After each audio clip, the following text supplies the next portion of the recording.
Okay, good morning, everybody. Sorry that we're late. This is the Committee on Water Land. I am the chair, Mark Hashem, and to the left of me is nobody.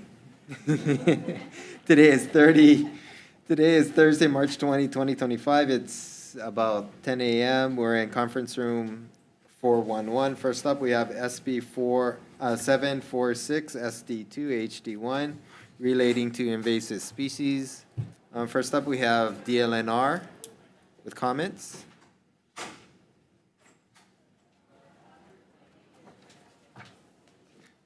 Good morning, Chair Hashem. Rob Hoff with DLNR.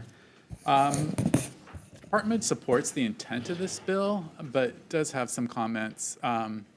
As you know, CRB has become a crisis on Oahu, attacking coconut trees. But in addition to the coconut trees that we all see being attacked, it's also attacking our native lolu palms up in the mountains, some of which are endangered species. 3 of the four species on Oahu are endangered, and all species have been found in the wild being attacked by CRB. So we're very concerned about this. We just want to point out that bounty bills don't have a really great, or bounties for invasive species management don't have a great track record. We are concerned that this could divert resources from developing new tools. UH is undergoing the permitting process to import a virus to research for biocontrol of CRB, and we feel that that would probably be a better option for investing. And there's still HB 643 that is alive that would, it hasn't made it, it's been in the ag committees. It would support biological control research for coconut rhinoceros beetle, and we think that that's hugely important, and hope that that passes. Thank you. Okay, thank you very much. Next up, we have Department of Ag with comments. Good morning. Good morning, Chair. Jonathan Ho on behalf of the Department of Agriculture. We stand on our written testimony offering comments. Again, we support the intent, and we're just concerned about some unintended consequences with using a bounty as it relates to the potential for malfeasance to abuse the monetary structure if it's incorporated. I'm available for questions. Thank you. Okay, thank you. Next up, we have Hawaii Invasive Species Council with comments. Nope. Hawaii Farm Bureau. Thank you, Chair. The Hawaii Farm Bureau will stand on its written testimony and support. Okay, that's all the people that we have registered to testify. We have probably 5 other individuals and departments that submitted testimony and support. Is nobody on Zoom? Is there anybody else wishing to testify? Seeing none. Let me just ask Department of Ag or DLNR. So you're not really opposed to this, but you don't want funds diverted away from the other stuff that you're doing, is really what you're saying, right?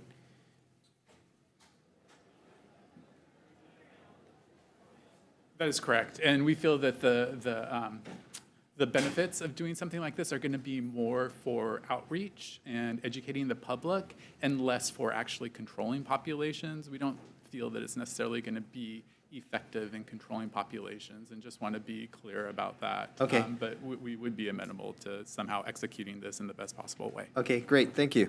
Okay, seeing nobody else is asking questions. Next up, we have SB 1541.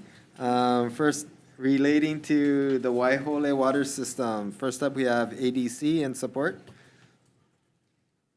You can stand on your testimony. Okay. Okay, next we have in person Kunia Village Title Holding Corporation. It's a pretty straightforward bill, so. And I will go. My name is Stephanie Whalen from the Kunia Village Title Holding Company, and I just want to emphasize one thing and apologize for the header, which I added agriculture into it, which I realize that's not under this committee. But anyway, I just want to point out that there's no other system in the state, to my knowledge, that so much of it, of the land that it serves, is already dedicated in perpetuity to agriculture, either through the state's IAL or through the federal and state preservation programs. And so I think that's really important, the fact that so much land is already there dedicated to agriculture forever, and we're still paying the highest taxes, the highest cost for water. Okay, thank you. Next up, we have Farm Bureau. Thank you to the Hawaii In Farm support? Bureau stand on its written testimony and support. Okay, that is, do we have people on Zoom? You have one person on Zoom. Micah on Zoom. Is that Ulupono? Morning, Chair. Just want to stand on our testimony in strong support of this measure. Really appreciate you moving it. Standing behind some of the previous testimony, this system being very important for our agricultural future. Thank you very much for moving it forward, Chair. Okay, thank you. That's all the people that we have registered to testify. We have probably in total about 10 people and organizations in support of this measure. I don't have any questions. It's pretty straightforward. Nobody else is here to ask questions, so we're moving on. Next up is SB 66. Oh, this one is kind of difficult. First up, we have DLNR. Jessica Puff with comments. Okay, thank you. Next, we have OHA with comments. Good morning, Chair Elena Alale, Director of Advocacy at OHA. We stand on our written comments. I just wanted to emphasize the First Amendment that we suggest because essentially this bill empowers the counties to stand in the shoes of SHPD, but SHPD has existing responsibilities to consult with OHA on those specific properties that have Native Hawaiian sites on them. So we want to be sure that the counties continue, since they will be standing in the shoes of SHPD under this bill, to continue to consult with OHA as required under the rules that we cite in our testimony. Okay. All right. Thank you. Thank you. Next, we have, wait, hold on. Hawaii Realtors. Do we have anybody else in here? Okay. Trying to find all the people that we have in here. Ironworkers?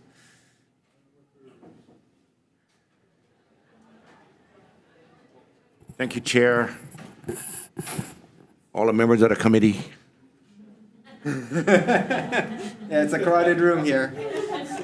My name is Mal Kahele. I work with the Ironworkers Local 625 Stabilization Fund. We submitted testimony, and we actually, we was going to stand solely on our testimony, written testimony, but, we wanted to make a comment and ask if the committee would be able to look at this program and try to recommend a program that's going to be a pilot program, maybe 1 to 2 years, and see how it actually works out with how and the changes that is currently in the bill. Thank Okay. you. All right, we're going to recess. We got to go back to the decision, DM on the other side, so we're going to recess for now.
traveling back in on our Committee on Water and Land.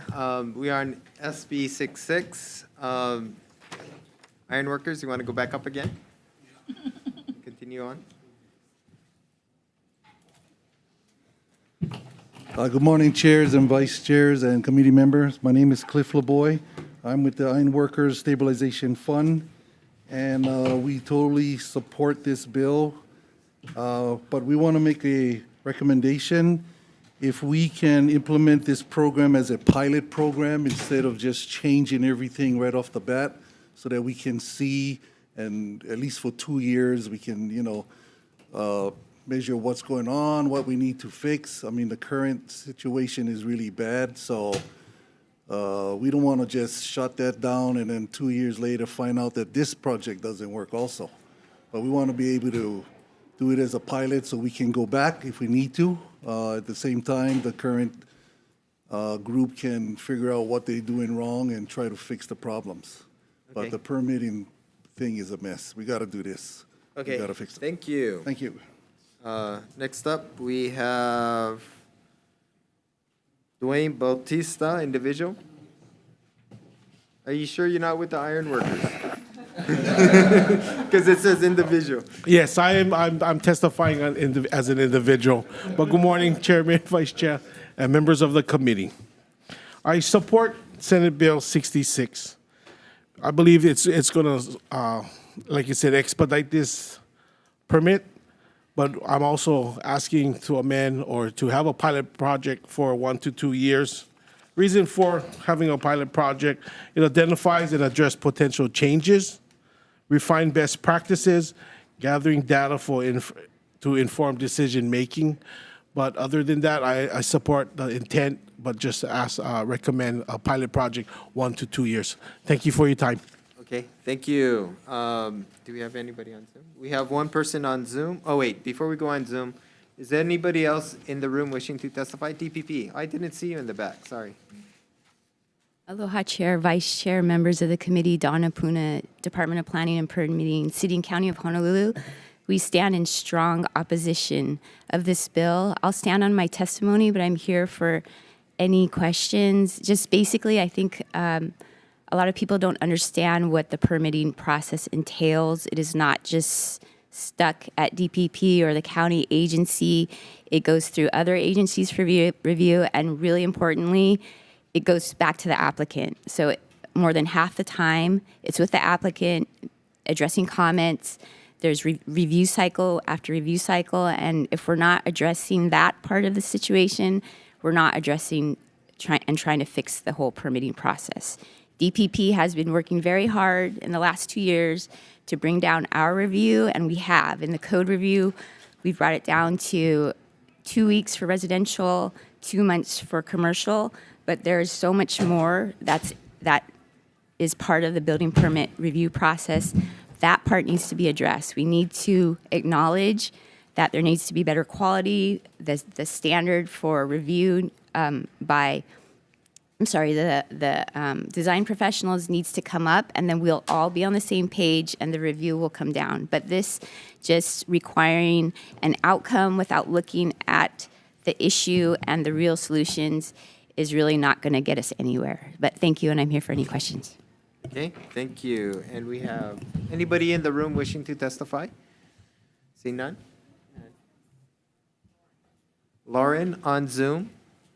Thank you, Chair. My name is Lauren Zergel. I'm here on behalf of Hawaii Food Industry Association. We represent over 200 member companies, retailers, suppliers, producers, manufacturers, and distributors of food and beverage products. Many of our members have had very long, multi-year, up to 5-year delays that have definitely increased the cost of food locally and made it nearly impossible to manufacture food products locally. Although this bill is only for single-family homes, we believe it would help clear some of the backlog. We do recommend an amendment to include all types of permits in this bill, as other types of permitting are not included in this bill and also have a very negative impact on the economy. Passage of this bill would bring Hawaii in line with the rest of the country. We would actually still have pretty long waits with the passage of this bill compared to other states. We just strongly support the passage of this bill. It's also a great way for the state to generate tax revenue. We estimate over $2 billion of state income and over $1 billion of county income if this bill were passed and implemented appropriately. So this bill is a huge win, and the income generated from this bill could help eliminate taxes on grocery, which is a big reason why 1 in 3 residents are struggling with food insecurity locally. So thank you very much for the opportunity to testify. Okay, thank you very much. That is all the people that we have registered to testify. We have 15 testimonies that we received in support, comments, and in opposition. Is there anybody else wishing to testify? See none. Members, questions? Go on. Representative Shimizu, go ahead. Thank you, Chair. I have a question for DPP. So the question would be, what would be a reasonable time? Because you're saying 60 days is not acceptable. Would you have a revised time frame that might be like a compromise where we're trying to expedite it and yet be reasonable for your concerns?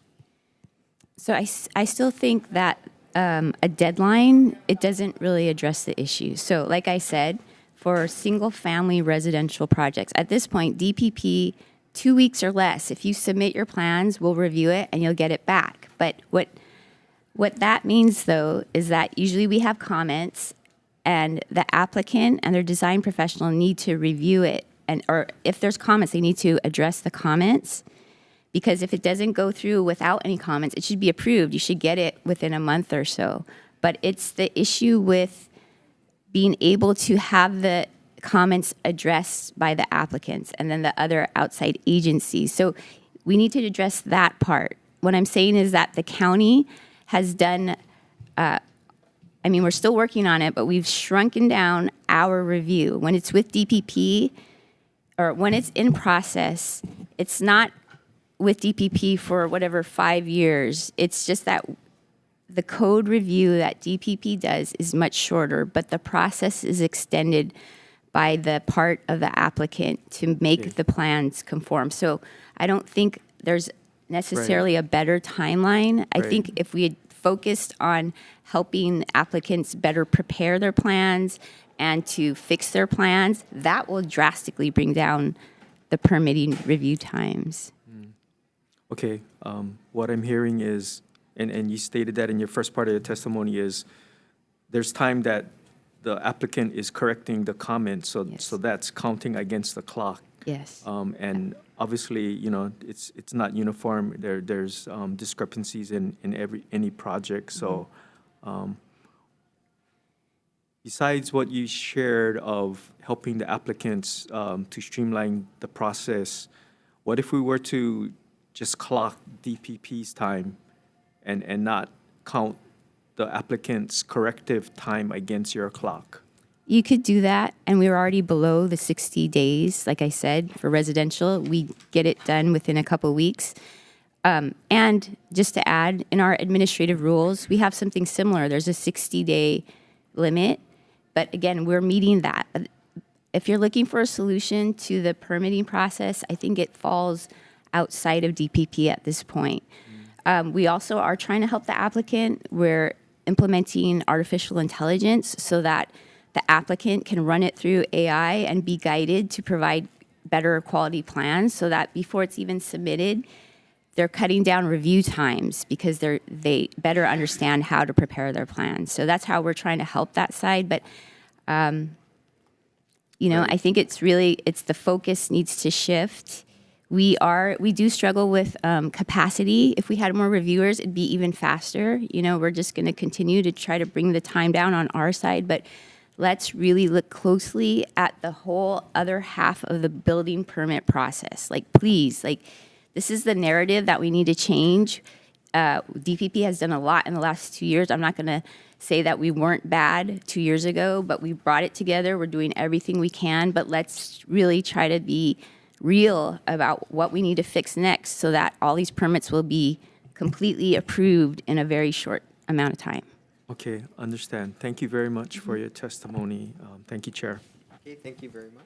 Next, Representative Iwamoto. Thank you. Are there any, I guess, county offices here who can speak to this as an unfunded mandate, that it's taking away some kind of home rule?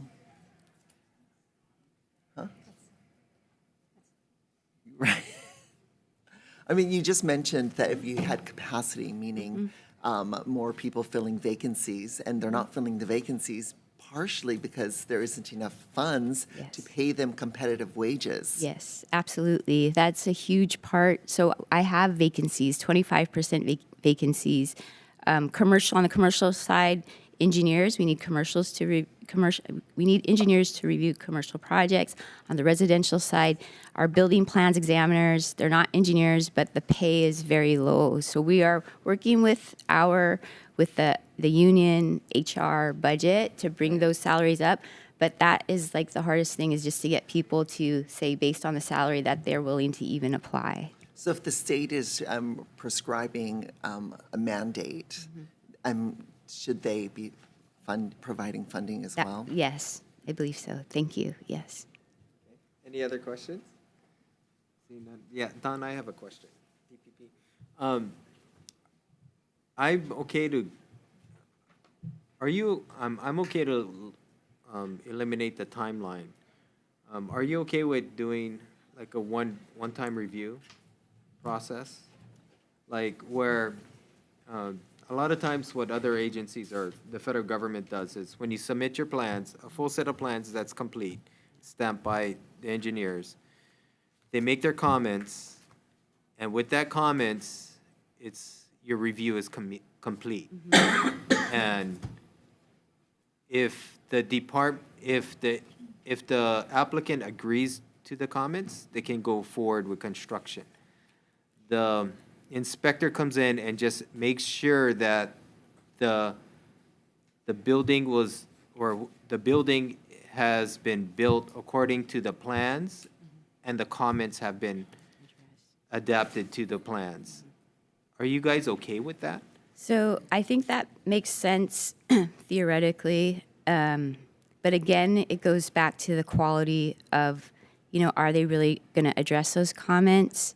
Are they really going to adapt those? So Well, that's what the building inspector is for, to ensure that they've been adapted it does, but I and think, incorporated to the final product. right, our inspectors inspect to the approved plans, not to the code. They're not trained that way at this time. At some point they will be.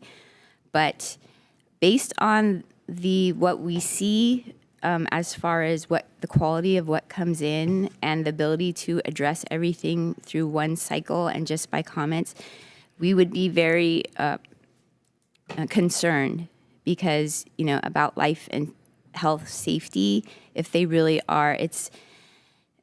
I think that for a long time, DPP has been like a design consultant to a lot of people. What comes in is not well done, and if we only have one crack at it, and we're not able to really provide, projects are very complicated. So if we make a comment in the first round and we have to let it go, a lot of times that comment might affect the design of the project. And that's why there's a second review, because they're like, okay, I can't do it this way, so I got to redesign it, and then it becomes something different. That's why you have a subsequent review. But to just to say, comment, fix it, go, that's we'd be very nervous, because I don't think the actual product is going to be based on that one review, comments, fix, if that makes sense. Just based on the quality of what we see now, I think just in general, we got to raise the standard of quality that's coming up. At some point, I think when everyone is doing what they need to do, we can do that, but How do we do that? How do we go in and say that it'll be up to your standard? No, I get it, right? Yeah. If you get half-baked plans, I think you should just reject it and say, Yes. come back when you have a full set, when you have a full set of plans, right? right. Personally, that's what I think you guys should do. But when somebody comes in with a full set of plans, not half-baked, and it's Yeah. And right, there- good to go. And there's just subtle comments. Yeah. And if the applicant agrees to those changes and goes forward, many times they're not gonna agree. Mm-hmm. Yeah. And they're gonna have to, like you said, redesign, but then they should come back and because it's gonna be a negotiation between DPP and the design team, right? Yes. Because you guys gotta come out with a happy medium of some sort. Yeah, I think that there is a range of quality out there. There are definitely those that can do it. They can get through with one review, but there's a significant amount that we would be Okay, taking a big risk. How would we be able to allow you to reject plans? I mean, we can reject them now, but I think we're dealing with a different culture, and we're trying to shift and trying to make that move. We're thinking of, I think some other counties, they only allow a certain number of reviews before you have to pay for a subsequent review cycle, and then that kind of forces them to do a better job earlier on. So we're looking at things like that we can do. But I think, that's why I'm here. I'm trying to show everyone that DPP's done a lot, but there's this whole other part. People really have to, the contractors or the developer need to know what their subs are doing. Are they doing it well? Or are they just saying it's with DPP, DPP's giving me a hard time? Like, really, are you providing good quality work? Because if everyone does everything properly, it'll go through really quickly. Yeah. No, I agree with that. Yeah. I didn't get my answer, though. I How do know. we get, It's how do hard- we get it so that way you guys can reject the plans, right? And just say yes or no on the front? We can. And then you come back and say, if you just make comments and go forward. Yeah. Um, I mean, and then we have like self-certification that we're standing up to. That's an option for design professionals who just want to sign off and certify with the right insurance levels that I'm saying that this thing is good, but what we see, based on what we see, there's cause for concern that even with a license, people are not producing designs that are to code. Okay, so you're okay with self-certification? Can I put that in the bill? We're already doing it, but Okay. All right, okay. yeah. But yeah, I think like Representative Iwamoto says, it's a capacity issue too. I think that could help. And when we have more capacity, we're able to sit down with clients more and explain, and we can have a better relationship with clients. Right now, we're just trying to review. We don't have time to take a lot of phone calls, so we're trying to make that better. I think we didn't grow with the complexity of codes and the amount of building permits that come in. That's what we're doing. We're trying to catch up to everything that we need to do to be efficient and effective and to help our customers the way that we should. Okay. Chair, can I Sure. ask one question? It's just, I've recently been talking to some Oahu people, and one of the criticisms I got is their plan has not even been reviewed, or they haven't gotten any messages or correspondence from DPP about the status of their plans, and it's been months. So their building permit. So what I would suggest, we have the. I think it's only a renovation. Okay, so we have electronic plans, e-plans, and that's the electronic submittal of the plans.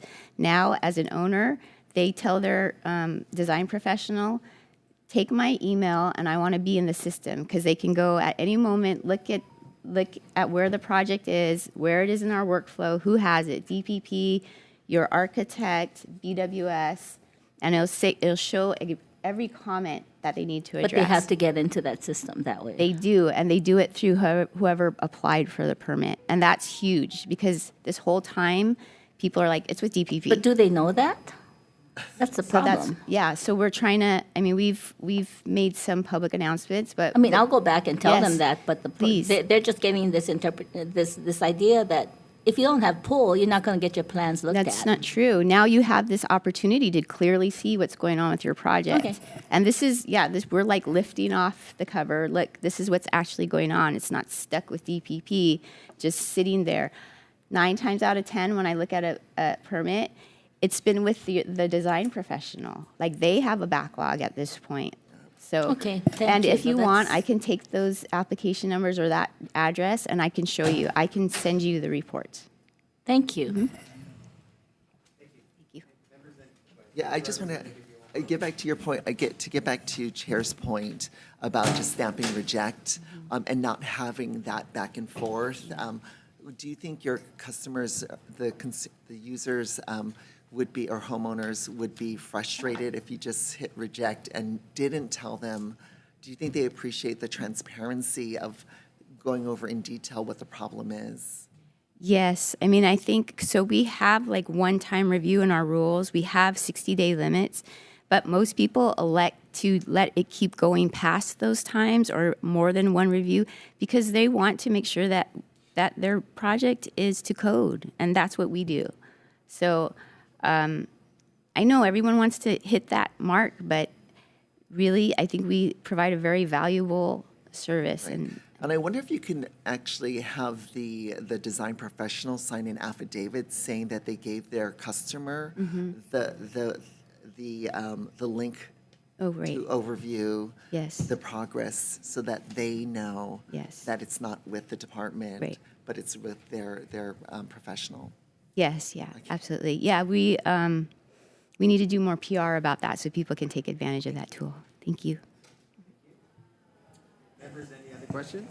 Seeing none, we are moving on. Next up, we have SB 26, relating to affordable housing. First up, we have HHFTC in support.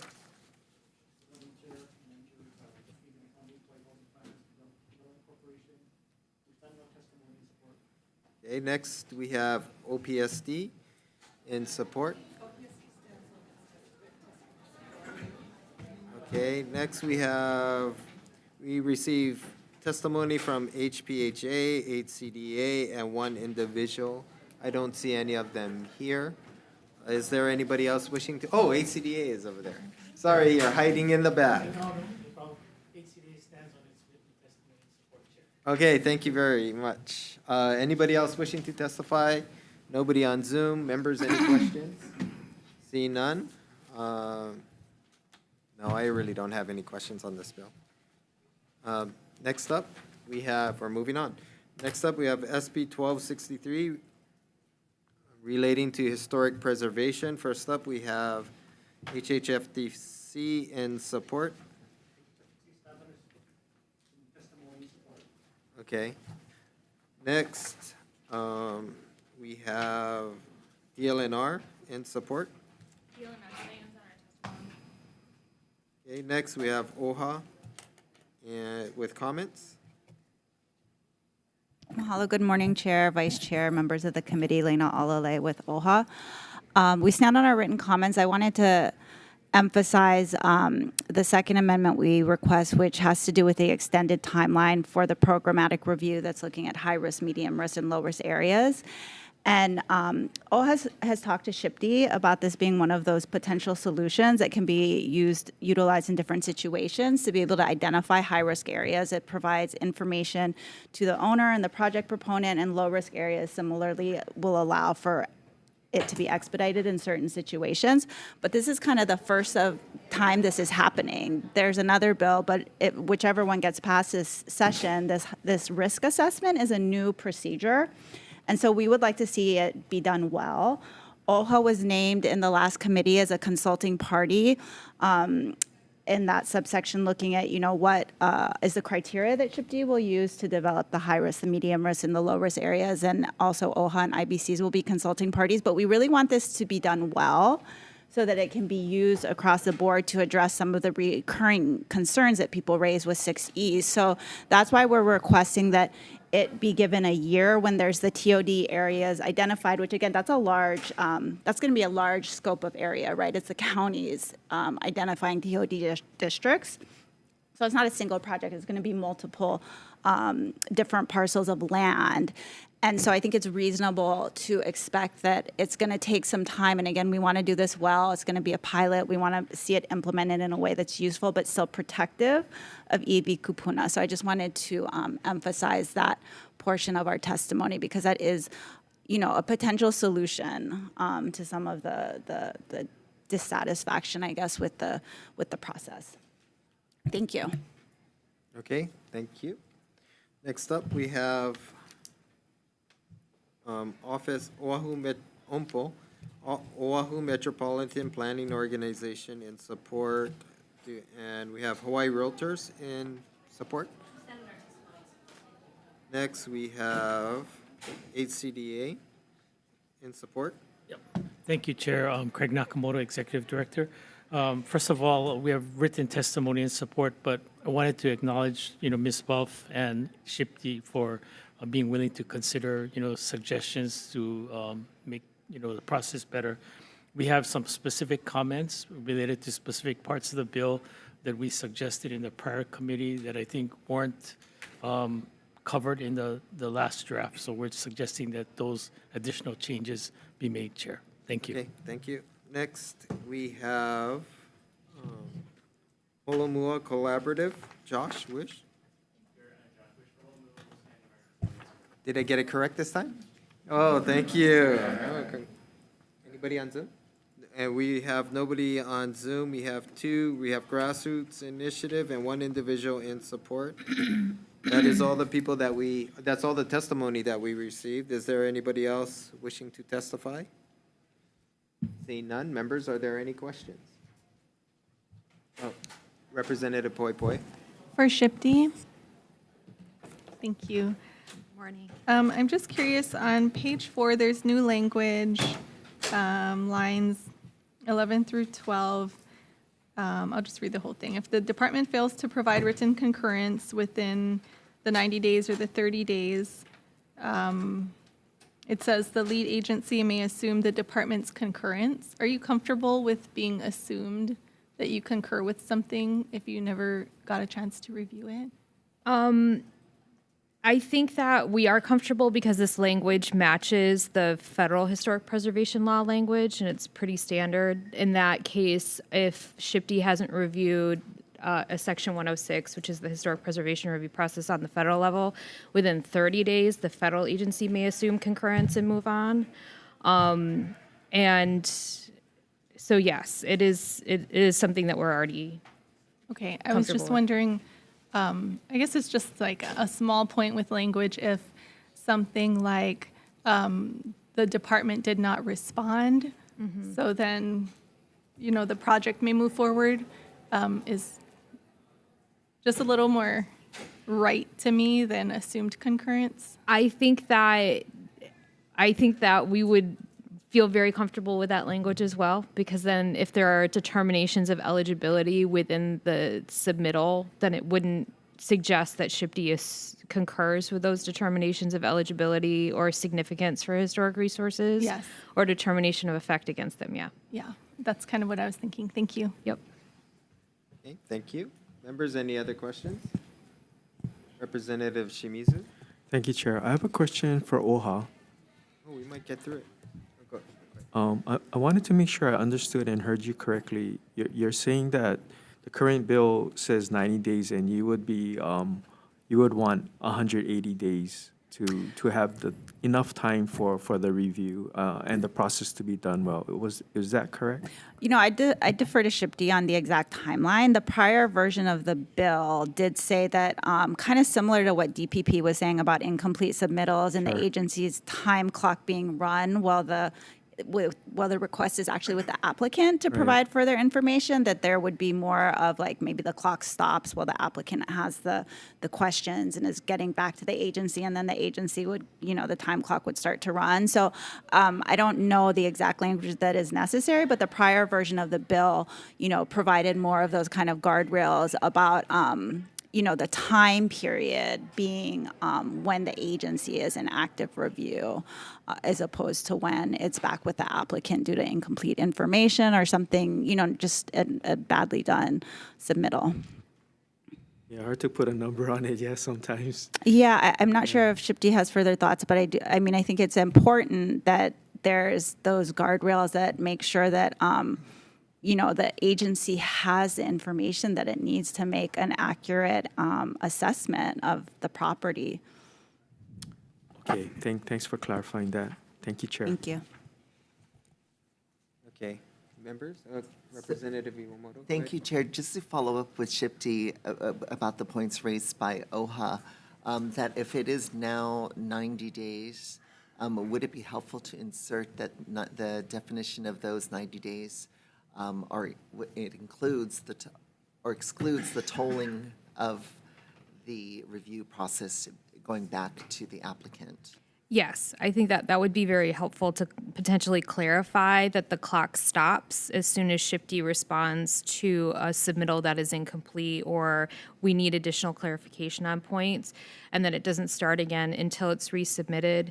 I think one of the things that we've talked to OHA about too is there's a little bit of ambiguity with the language now. If Shifty has been going back and forth requesting more information multiple times and the clock is starting and stopping and starting and stopping, and you're slowly eating away at those 90 days, if they finally give you more information on the 89th or 90 day after we've been going back and forth for a while, how much time would Shifty then have to review that additional information if we're already at 89, 90 days? So I think that just making sure that the language in there allows for flexibility in those cases so that there is sufficient time to review a completed submittal is important. So we don't get to the point where they have been intentionally or unintentionally not providing what they need to provide in order to run out the clock. That's correct. Right, so then you wouldn't resume the clock until they actually answered or responded directly to all of your questions. They can't piecemeal their responses to toll your time. Yes, and with the federal review process that I was referring to before, they have a similar provision with their timeline, but they essentially have language that says that the clock stops, but then it resets once the new information comes in. So it resets to the 30 days. So it incentivized the submitter to submit everything accurately the first time so that the clock doesn't stop and then start again from the beginning. And then if more information is necessary, it incentivized the submitter that the second batch of information they submit is also correct so that the clock doesn't again stop again and then have to restart because they're submitting inaccurate, incomplete information, or they're using a consultant that isn't really giving them what they need, that kind of thing. Thank you. Good question. Members, any other questions? No, seeing none. Shipti, I have a question. So how do we put what you just said into the bill? How do we get it so the clock stops and starts again? I think that I can review the section and essentially send you guys the language that we use that's in the federal law, and we can mimic that. And pull that. We have a deadline tonight, right? That it has to move out of the committee. While we hear the other items, I can send it over to you before discussion if that works. I can do it in the next 5 minutes, I think. Okay. Okay. One more. What is and can you give a definition of completed or complete submittal? Because you mentioned that when you get a complete submittal, right? The definition of complete submittal would depend from project to project, whether it's 68 or 6042, because 68 is pre-consultation, so there isn't a permit necessarily at that point if one is required. I think that in other bills, it has required things like any permits that we have at the time that are available at the time, a complete scope of work, or I think that one of the other folks providing testimony even defined what a complete scope of work was to like a physical description of the project, a map that includes a project area that's defined on where your project is going to be located, that includes like a site plan that says where your buildings are going to go on site. That also includes depth of ground disturbance, so we know how deep you're going to go, stuff like that, photos. And then also a cover letter from if there's an agency involved, indicating that if a consultant is submitting the project, they have the authority to do so on their behalf, that kind of thing. Okay. All I can give you guys a list if you want to include that in the bill. But you have the list in I your rules? can, Because then we it's- don't have to put the definition of completed submittal in. I don't think it's in the rules. Or you have a definition somewhere. I can draft up one in the next 5 minutes and include it with my comments for, Okay, okay. well, I don't know if that's useful. all right, thank you. Okay. Okay, thank you. Members, any other questions? Seeing none?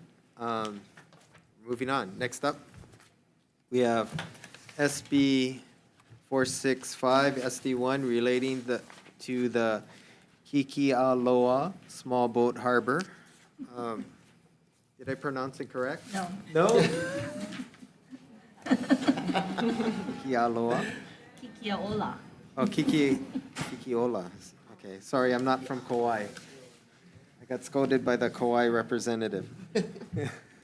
First up, we have DLNR with comments. Oh, DLNR's not here. Next, we have, wow. I don't think we have anybody on Zoom. We don't have anybody on Zoom. Is there anybody in the room wishing to testify on SB 465 SD1? Seeing none, members? Any questions to D. Morikawa? I had tons of questions for DLNR, You have DLNR? but at this point, Yeah. Maybe they're still. They're probably still in the building somewhere. You gotta ask the chair of public safety to use her subpoena powers for DLNR. oh, Mayor's here. Yeah, why don't you come up? Why don't you take the hot seat? Go ahead. Chair, may I ask the mayor to come up, Chair, please? Yes, please. If you're in the room, you're on. You can represent the council. Oh, no, I do not represent the council. Hi, everybody. Majority Floor Leader, I feel like this is a bad joke, but I'm here to try to answer any questions from the county's perspective. Very good, thank Sure. you. Chair, may I ask some questions? Please continue. Okay, first of all, I'm not gonna ask you how much it's gonna cost for the study. I know we need the Are study. we going to pay for it? You're not going to make the county Oh, pay for it, I'm right? gonna put it on, no. Okay. I just want to verify a few Sure. things, because I understand this capacity issue should have been done years ago, because we did get funding for the additional ramps to be put in. I believe the boaters have done a very good job of moving a lot of their parking and where they stage their tourist thingies outside of the Kikiola Boat Harbor. Do you know if that is true? Because you're named as allowing it. Well, we're trying to, what we're trying to do is de-escalate conflict between people that all live on Kauai.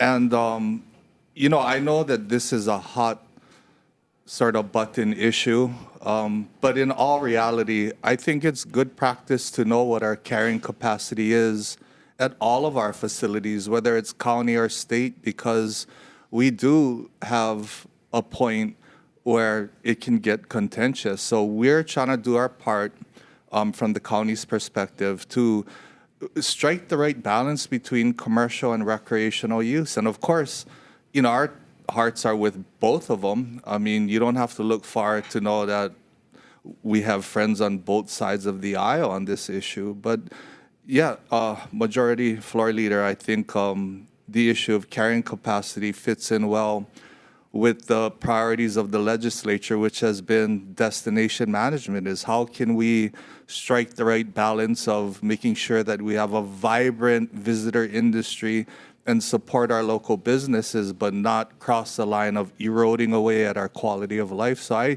I do know that the boating industry is very concerned about conducting a study, but at what point do we take a look at data and hard facts to know what kind of improvements the harbor needs? Like, everything needs to be justified. We're spending a lot of taxpayer dollars on these additional ramps. There needs to be some sort of in sync kind of look at the numbers of what what it justifies. So I would say, yeah, that would be my answer. Yes, and I think earlier we did talk about impact fees on what tourism is doing to our natural resources. And I totally agree that this needs to be done, but perhaps not right now. I think after we have all these improvements in place, then it's time for the whole state to be assessing what their capacities are at both harbors. It wasn't a question, but thank you. Oh, Okay, thank you. Thank you for your members. Oh, Yeah, I had a question, and maybe you can help me understand this. When I read testimony opposed to a study, I don't know what's so scary about a study. Like, why are they intimidated by just studying the issue?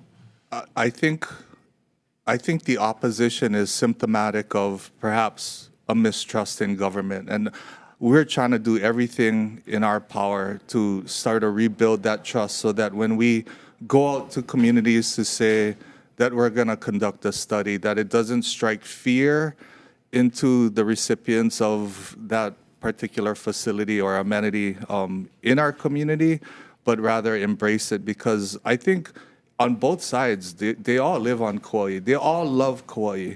And they all love each other. That's the funny thing, is at the end of the day, that West Side community is a testament of how a community should come together, even though they don't always agree. And so I truly believe that whenever we start seeing this type of opposition, it's symptomatic of a bigger problem that all of us elected officials have to do, which is to just rebuild trust and ease people's minds that when we do a study, it's not to take away people's livelihoods, it's not to take away things from people, but it's how can we leave something better for the next generation so that we can all be in harmony. Right. So if we push back the commencement or due date of the study, and it gives it time for you guys to move forward with that second boat ramp, then you would look at, the study would include the capacity with 2 boat ramps, and it would also look at the mitigating factors of adjusting the parking situation,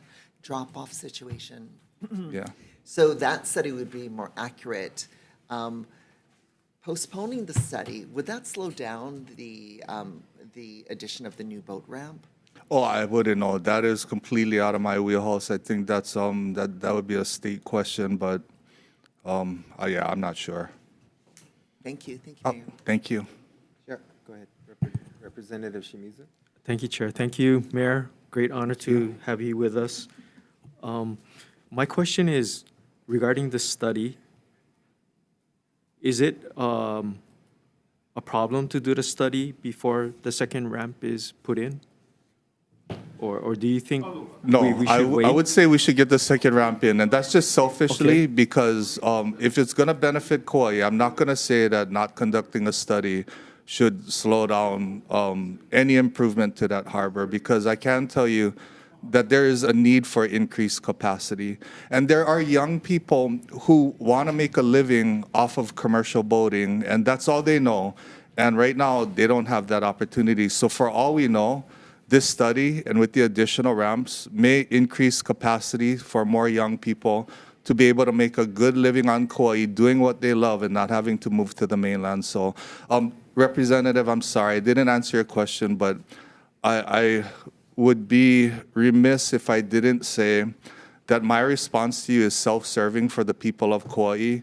In a normal, sort of practical way, you should always do a study before spending that kind of money. But in this case, we really need the additional boat ramp. So I'm trying to be just honest and transparent with you and everybody watching, because at the end of the day, that's all I have is my integrity and my name. So Last question, Chair.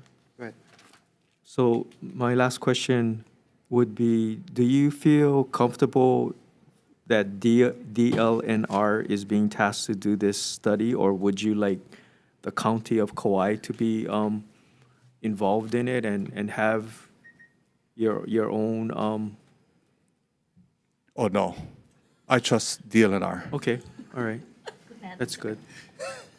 Yes, 100%. Okay. Thank you. Thank you. Okay. Chair. Thank you. Okay, moving on. Thanks, D. Thank you. Next up, we have SB 438, relating to waste disposal facilities. First up, we have, hold on. First up, we have, Jesus, OHA. In support. Next, we have Department of Health in opposition. Are they on Zoom or they are here? Nope. I'm here. Oh. Thank you, Chair, Vice Chair, committee members, Glenn Ha'ai on behalf of the Department of Health. The department is opposing this measure. We support protection of drinking water sources, but we do see a public health crisis looming with Oahu's sole municipal solid waste landfill set to close in 2028 without a new landfill yet sited.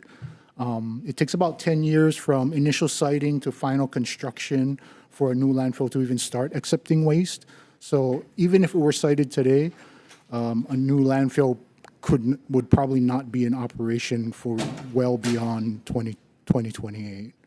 And so we know that responsible solid waste management, including landfills, is necessary, and it's an important function provided by the counties to protect public health and the environment. We're also opposing based on the provided definition of significant aquifers. We require additional clarification and specific criteria in order to determine these aquifers so that we can apply any prohibition. But despite these oppositions, the department will enforce policy that exists in statute. So we provided proposed amendments to assist in that enforcement. We appreciate the opportunity to testify, and I'm available for any questions. Thank you. Thank you. Good.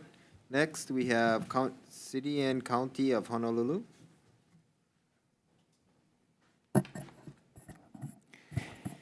Hello, Chair, committee members, Roger Babcock, Department of Environmental Services, City and County of Honolulu.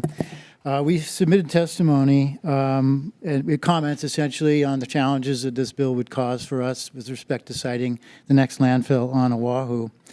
But I wanted to add a couple things, or really just one thing. We feel that blanket prohibitions like this with respect to ag land and location with respect to aquifers is not necessary, and it does have unintended consequences. And it really circumvents the regulatory safeguards that are in place right now with respect to the Department of Health. So any landfill has to get at least 2 permits from the state. One is a solid waste permit from the Department of Health, another is an air permit from the Department of Health. There's various state and federal regulations associated with that. Any landfill to be located on ag lands already has to get a special use permit from the Land Use Commission, which is part of the Department of Land and Natural Resources. That involves usually, in this case it would, a contested case hearing which could last days or weeks with lots of testimony and information provided with respect to that. We believe these agencies are charged with regulations and that will protect public health and the environment, and that these existing processes are adequate and appropriate to look then at specific locations where something is proposed, as opposed to just deciding that nothing is acceptable. So I'll remain for questions if needed. Thank you. Okay, thank you very much. Next up, we have County of Kauai. Mayor Kawakami.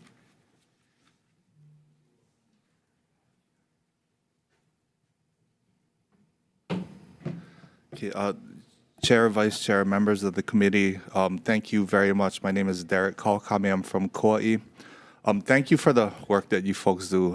I completely spaced out the first time I was called up unexpectedly.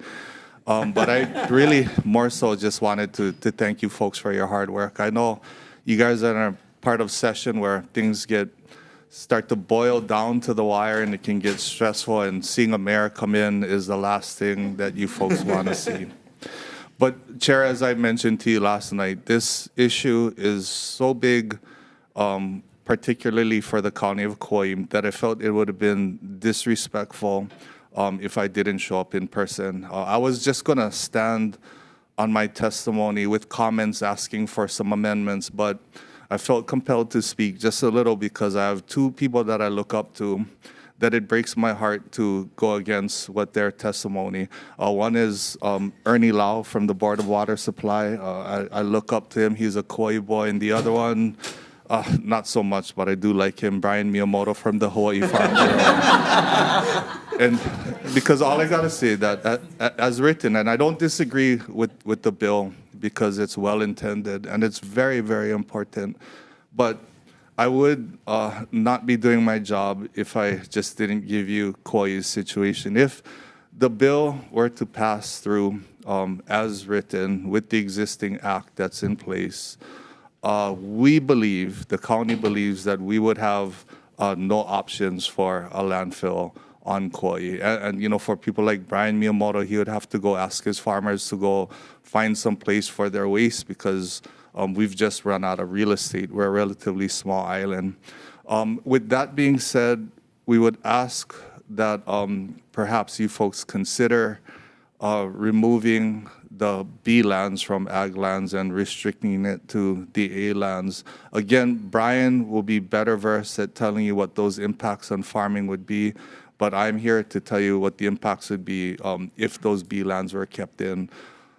Our options would be off the table. And we are already running out of time with our existing landfill, despite having about a decade of a 42% diversion rate, meaning 42% of the waste that is produced on Kauai is already being diverted out of the landfill through recycling programs.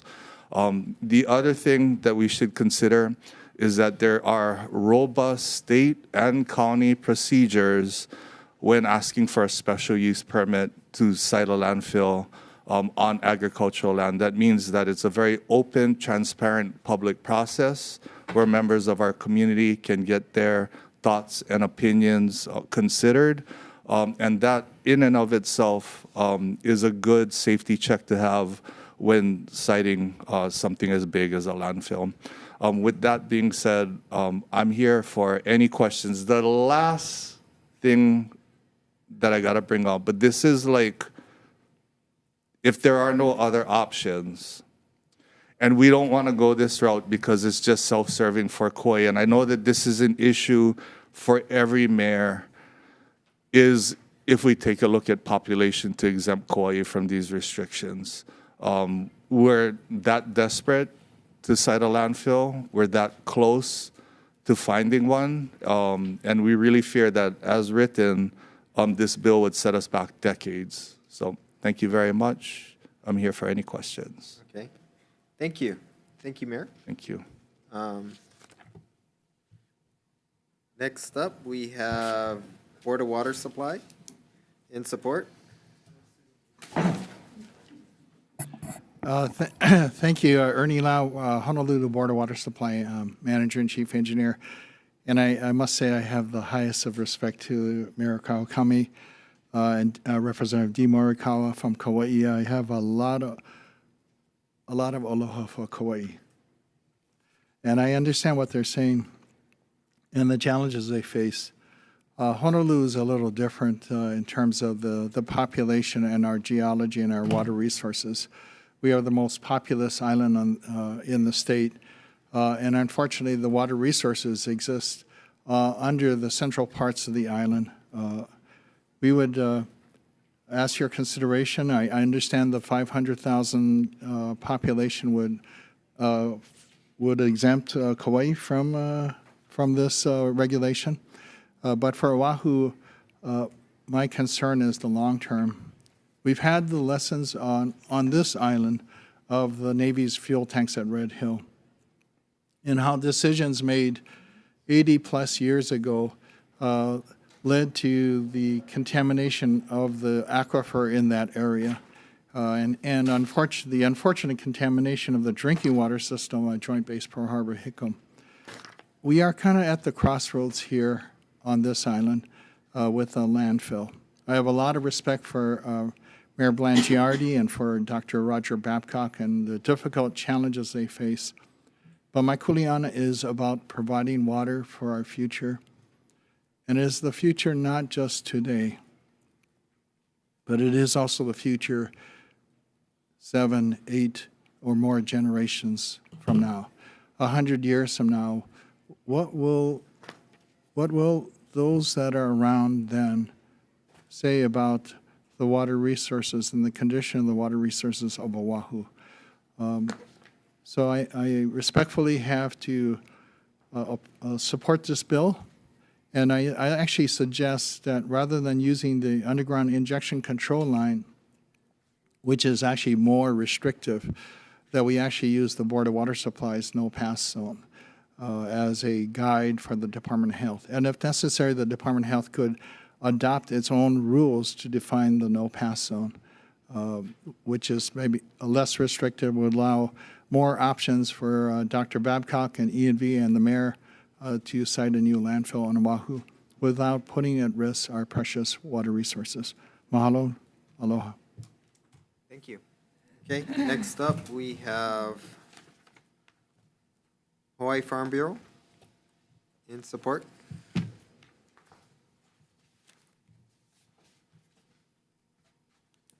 morning, Chair, Vice Chair, members of the committee. Brian Miyamoto on behalf of the Hawaii Farm Bureau. If somebody could remind me, what was the Mayor Darren Kawamura? You have a written testimony in support. We've been in front of this committee or this body testifying in support, and it's been really directed at the potential siting of the landfill in Wahiawa.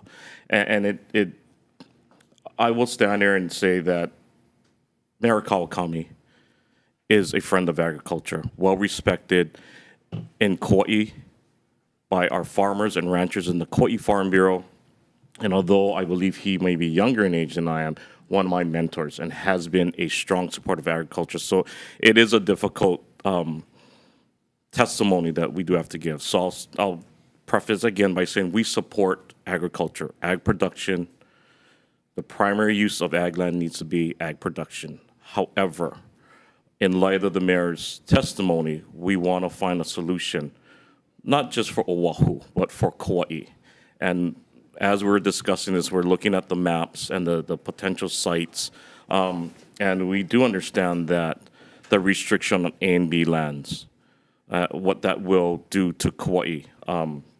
We're not retracting our testimony like Mr. Lau. We are in support of this. We want to protect our agricultural lands. We want to protect our precious water resources, but we also want to find some solutions for Kauai and how to work with Kauai. Now, one of the suggestions, and it is in part of the bill, is the population exemption. We do appreciate that there is a special use permit process. Again, we want to make sure we're protecting our most productive ag lands, which is A and B. I think in the past we've also suggested potentially IL lands, which isn't necessarily just A and B lands. We do want to find a solution, Chair. We know that time is short, but we want to make sure that our Farm Bureau members and our farmers and ranchers also have a solution on their island in their county. And we know that the mayor has agriculture's best interests at heart, and this is not a compromise from the Farm Bureau standpoint, but it is. We do want to find a solution. We want to find a solution for all potential landfills that may have to go or may have to be cited. So that being said, we are still in support of the measure. We do would like to work with the committee, the legislature, and the county of Kauai, if possible, if the chair would consider that, to find a solution so that our farmers and ranchers, as the mayor said, have somewhere to put their trash. So we're available for any questions from the committee. Thank you, Chair. Okay, thank you very much. Anybody on Zoom? 3 people on Zoom? Who's up? Yeah, hold on. Anybody else in the room wishing to testify? Okay, come on. Who did I miss? Morning, Chair, Vice Chair, committee members, Mihoko Ito. I'm here on behalf of Reworld, who is the operator of H-Power. This has been an interesting discussion. We do not have a position on the landfill issues, but we just wanted to note that in the Senate, when this bill moved through, that there was an amendment included that was really not germane to the underlying bill that relates to ash reuse. Currently, the city and Reworld have a pending permit before the Department of Health to try to reuse ash. And the bottom ash as aggregate. So we would just ask the committee to not include that amendment in the bill that's before you. Thank you. Thank you. And who was it? So we have Allison on Zoom. Good morning. Good morning, committee members, chair and vice chair. Thank you for the opportunity to speak. I'm Allison Fraley with the County Solid Waste Division, and I stand on the written testimony that we've submitted. Okay, Thank you. I'm available for questions. Sierra Club on Zoom. Hi, good morning, Chair, Vice Chair, members of the committee. Wayne Tanaka with the Sierra Club of Hawaii. We are in strong support of this measure. I do want to emphasize that this really isn't about protecting our water. This bill is about protecting our grandchildren's water and their grandchildren's, and making sure that we don't take away this precious resource from them, knowing that water is going to become ever more scarce and ever more invaluable, in their lifetimes due to what's happening to our planet. I appreciate the suggestions made by other testifiers regarding, their concerns, and I appreciate that they are also looking for a solution, because I think all of us agree that we need to do whatever we can to safeguard the health and well-being of our islands and of our future generations. And I'm happy to work with them to try and find ways to meet their concerns, while also prioritizing again the future of our islands and of our community. Thank you. And thank you very much. Next we have Mike Iwa on Zoom. Aloha, Chair, Vice Chair, and members of the committee. My name is Mike Ewald with Energy Justice Network. I've been studying waste incineration issues for 35 years now, and we urge you to restore the language that was approved by 3 Senate committees prohibiting the use of toxic incinerator ash in roads, construction, or as daily landfill cover.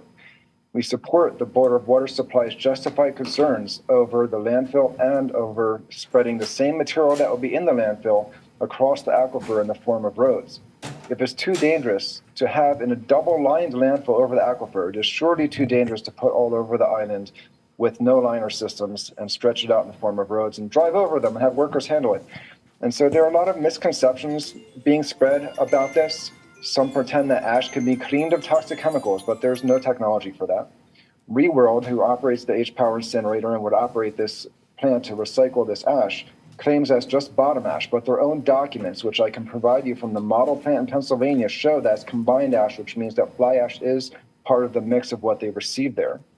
Roger Babcock also has described it as being like sand, which is a false claim and is nothing like sand, chemically speaking. It's much more toxic than sand. And it doesn't mean that when it tests Sorry, non-hazardous, Mike, that can it's you not wrap toxic up or your inert. testimony? We are running short on time. Okay, I'll skip my last couple of points, but I appreciate your work on this, and I'm available for questions. Please add that ash amendment back in. Okay, thank you very much. We have probably 30 individuals and organizations that submitted comments, support, or opposition. Anybody else wishing to testify? Seeing none. Nobody on Zoom. Members, any questions? Representative Iwamoto, please remember, I just want to recall that we have to go through decision-making, and we have to go to the other hearing. Okay, go ahead. Okay, I just wanted to understand how toxic is this ash that is being proposed to be used in the Department of Health roads? still here?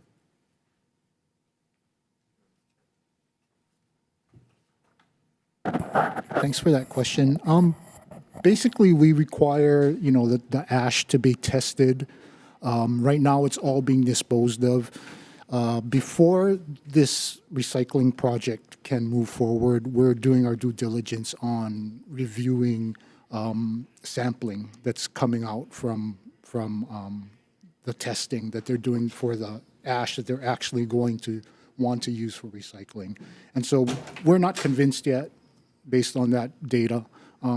There are some toxic elements to the ash. There are toxic elements in various things. Pesticides are in soil from previous agricultural uses, things like that. We have environmental action levels that As long as it's below the most stringent levels, it's safe, But there is basically. a reason why when the ash goes from H-Power to the landfill, that you require a lot of protective layering so that the ash doesn't seep into potentially the aquifer. Right. So if there's leachate, and it may be that we don't know exactly what's in all types of material that goes into the landfill, so it's a protective measure. It's to mitigate any potential groundwater impacts.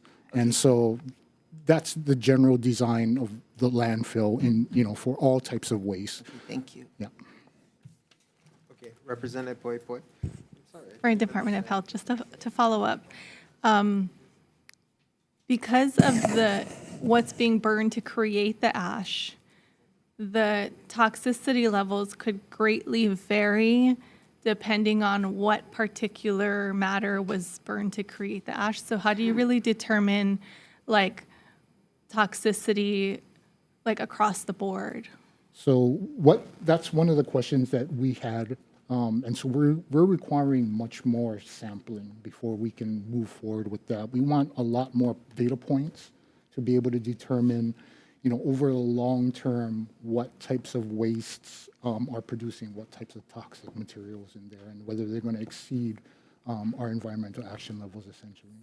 So if it's mixed with asphalt, which is tar, which is petroleum, and then spread on the dirt, there's a higher likelihood of, or it will probably, but higher likelihood of it seeping into the environment because there is no barrier between the asphalt and the dirt? Yeah, so if it does leach, we're not 100% sure that that's going to be the case in this case. We're hoping that if we get to that point, that we've looked at the data for what's in there and it's below those environmental action levels, so it doesn't pose a risk to human health, essentially. And in the testing, is it for PFAS too? I'm not sure at this point. I'm not on that project specifically, whether Okay. PFAS is being included. I believe it is, though. I think we're asking Okay, those thank you. questions. We're I'm starting just to ask those questions. Very interested in our solid waste issues. Yeah. Thank you. Any other questions? Mr. Lau raised go his hand. I think you had a response to Representative Poi Poi's question. Yes, thank you. Representative, there was a field study conducted by the Department of Health last year, and they released a report by Dr. Roger Brewer, who has since retired. They checked for PFAS in landfills, the leachate and also the ash. And there were some pretty significant levels of PFAS compounds in the ash itself, too. So that's available on the DOH website. I can forward you a copy of the report later. Thank you. Okay, members, any other questions? See none, we are going into decision-making. Okay? We may need to recess halfway. No, we should be fine. Okay, first up, we have SB 746 SD2 HD1. Chair's recommendation is to pass this as is. Any comments or concerns? Seeing none. Vice Chair for the vote.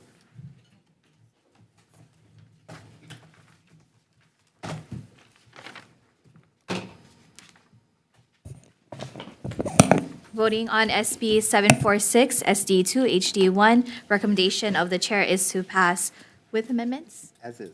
As is. Chair and Vice Chair vote aye. Representative Belatti? Aye. Representative Ichiyama? Aye. Representative Iwamoto? Aye. Representative Morikawa? Aye. Representative Poi Poi? Representative Woodson is excused. Representative Shimizu? Representative Souza? Aye. Chair, your recommendation is adopted. Okay, thank you, members. Next up, we have SB 1541 SD1 HD1. Chair's recommendation is to pass this unamended, as is. Okay. Voting on SB, any discussion or Oh, comments? no discussion, no comments, thank you. Okay. Voting on, Yes, it's still a blank amount. Okay. You can ask Brian. Okay, go ahead. Okay, voting on SB 1541 SD1, HD1, recommendation of the chair is to pass as is, noting the excused absence of Representative Woodson for the remainder of the agenda. Anyone voting no or reservations? Seeing none, Chair, all members. Okay, a no for Representative Shimizu. Anyone else voting no or reservations? All other members vote aye. Chair, your recommendation is adopted. Okay, thank you. I will take SB 66 out of order, and I'll come back to that. So now we're going to move on to SB 26. Chair's recommendation is to pass this with an HD2. For the county, it doesn't designate who states on the county, it just says county. So I'll put the mayor or their designee, his or her designee, and defect date to 7/1/3000. Kind of technical amendments. And that's it. Thank you. No comments, no concerns. Thank you. All right, voting on SB 26, SD2, HD1, recommendation is to pass with amendments, noting what was previously said. Anyone voting with reservations or noes, all members present, vote aye. Chair, your recommendation is adopted. Okay, next up, we have HB 1263, SD2, HD1, relating to historic preservation. Chair's recommendation is to pass this out with an HD2, making technical amendments and add 8 CDAs amendments for off-site infrastructure. And, SB 1263. I was told I just said HB 1263. And this is the one where we're going to put in the clock. We're going to put in SHPT's recommendations for the clock starts and stops and definition for completed submittal. And that's it. No comments, no concerns. Thank you. Okay, voting on SB 1263, SD2, HD1, recommendation is to pass with amendments. Anyone voting no or reservation? Seeing none, all members vote aye. Chair, your Okay. recommendation is adopted. Thank you. Next, we have SB 465, SB 465, SD1. Chair's recommendation is to pass this out with an HD1, defecting the date to 7/1/3000, making tech amendments if needed, and including, the study should include the current upgrades to the harbor. I talked to the introducer of this bill, and he told me that it's not just the harbor, it's the whole Napali coast. So it's a carrying capacity of the whole area, not just the harbor. But the improvements should be included into the study. Just to clarify, Chair, so that would mean that the study would not start until after the second boat ramp is installed? Well, they can start on the study, but they can. Yeah, thank you, Chair. I think the concern is that the environment around the coast is what's wanting to be studied. Yes, it's not just the harbor, it's more of a broader picture. Okay. But the study should include the improvements that are going in. Got it, thanks. Yeah, thank you. Thank you, members. Go. Okay, voting on SB 465, SD1, recommendations to pass with amendments. Anyone voting with reservations? With reservations. With reservations for Representative Iwamoto. Anyone voting no? All right, other members vote aye. Chair, your recommendation is adopted. Okay, thank you. Next, we have SB 438, SD2, HD1. Chair's recommendation is to pass this with an HD2 and removing Class B agriculture land. It was the testimony of the man in the pink blazer that really, it was the blazer that convinced me the most, right? I mean. I agree. And adding in the language from Board of Water Supply in using the no pass zone instead of the current line, what is that? The injection control line. So we're gonna, yes, and you can get that to us. So, and we're gonna add the no pass, we're gonna move the line to a no pass zone. I think that's about it. Any comments or concerns? Chair, would you consider also adding in the language prohibiting the use of the ash as it was already in Oh, yeah, I this? forgot about that. I didn't, yes, we'll add in that language too. Thank you. Okay, Vice Chair for the vote. Okay, voting on SB 438 SD2 HD1, recommendation is to pass with amendments. Anyone voting no or reservations? Seeing none, all members vote aye. Chair, your recommendation is adopted. Okay, going back to SB 66, Chair's recommendation is to put a shot clock on this. Do I have the language? So, we're going to use the same definition from SHPT, that the clock stops and starts. That the clock starts and stops as they provide, when they're going through the permitting process. And as I mentioned in my questions, we're going to put a one-time review. So basically, for, what is this?